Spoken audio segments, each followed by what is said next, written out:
we can use nature's God-given light that as humans we all need to really control how we feel in our house based on understanding the exposure or the orientation of the light that you get in your home. And I have found this tremendously helpful in picking my own colors so that I get the right color in the room that really matches what I have to do in there and my mood when I'm in that room. Hi, everyone. My name is Jane Lockhart. I'm a designer. I work in both interior and exterior design for both commercial and residential spaces. I am here to talk to you is in our third episode in our series called Mad About Hue. In this episode, we're going to talk about how to determine which way your place faces and what light is in that different type of orientation. If you like any of these, please subscribe and give us a like or write to us and let us know what you'd like to talk about. I got it all up here and I am happy to share. I'm going to use the color wheel here because this is very interesting. And I think you probably know this if you own any kind of electronic device. You always read and they say, please make sure when you go to bed at night that you do not have blue light. So interesting. Here's our color wheel, and here it kind of corresponds to how we as humans are part of a larger ecosystem and how light affects us as humans. And all light has a different color to it depending on what it's reflected from and the time of day and which way you're facing within that time of day. So obviously this affects in the interior.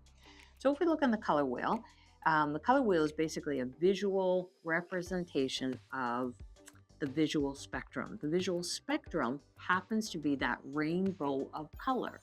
Now, I know for most people you're thinking a rainbow. I don't get it. So the sun, okay, that we all see in life, no matter where you are in the world, the sun is white light.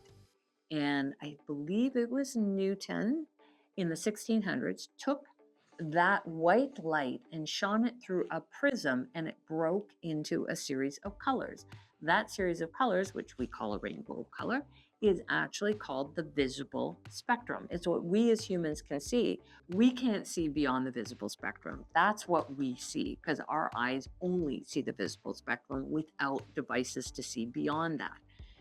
So what this is where a scientist basically took the visible spectrum and bent it in a circle, which creates a relationship. Now, where this gets back to the color of light and staying up at night because you have blue light around you and you can't sleep is it's very interesting is when you look at the visible spectrum bent in a circle using the color wheel is here you have blue. And as we move through here, this is also the range of color that we get as we wake up and how the sun moves around the sky and changes in color, temperature, and color warmth or coolness. So when you wake up in the morning, you want blue light. So you may have an alarm clock that makes a sound. If you have the opportunity, you want it to flash blue. Blue-green especially will get you up faster than any other color. If you have the opportunity to face east in your room when you're getting up, that will get you up faster than if you face west. Very interesting because the blue light, this color of light, is much more inclined to wake your brain up because that's how we're programmed. Then you keep going, and during the middle of the day, we get this intensity of brightness because the sun is in the highest. Now, this is North America. I cannot speak to other parts of the world because I do not live there, but I have observed this and spent time thinking about this relative to our interiors. As the day goes and you have a western exposure, you'll notice that your colors get redder and warmer as the sun drops down. And that's why with circadian rhythm and sleeping, you will become more engaged in calming down if you have these colors around you, these warmer colors. So it was very interesting because again, your eye is designed to see that, if you will. So again, I'm not a scientist. I'm simply coordinating all the information that we've read and seen over the years. What we are very good at noticing is how these light colors affect the interior of a space. So if you pick a white paint and you want it to have a warmer feel in a space that faces east, this is the general color that's coming in the morning in that east facing area.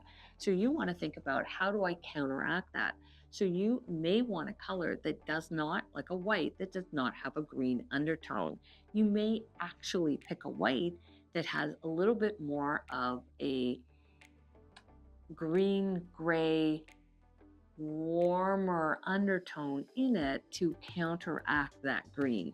So when I say green gray, what I mean by that is the color is taupey, but it's taupe, not, it's got a red in it, so that when it comes against this color here, against the green light, the two mesh together to give you a warmer undertone.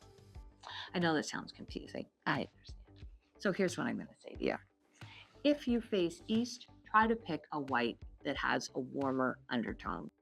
If you face west and you want to cool the room down, then you want to pick a white, for instance, that has a cooler green or blue undertone.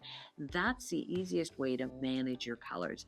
If, on the other hand, you happen to have a space that gets almost no light at all, pick a color that has a little bit of a yellow undertone. Doesn't have to be yellow, but it's influenced by that underneath, because you'll find it feels brighter overall.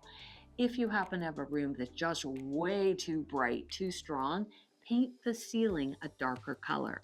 Now, you don't have to be as extreme as painting it dark green, but you could actually paint it with a tinted white, meaning it's a white that's more towards a taupe or a beige or a brown or a gray, because that will actually make the room feel less bright.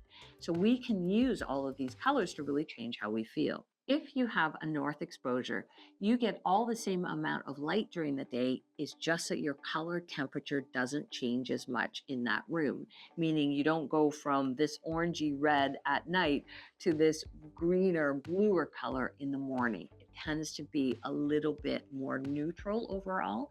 Some people will say a north exposure is colder, and as a result of that, if you want to warm it up a little bit more, your tones that you're going to put on the wall when it comes to paint colors may be a little bit warmer, just to counteract that coolness, because you don't get the direct sunlight in your room to help warm it up. One last thought. At night, when there is no natural light, you also want to think about your overhead lights and the color that they are, because that will make a difference for you in terms of how you feel in that space as well.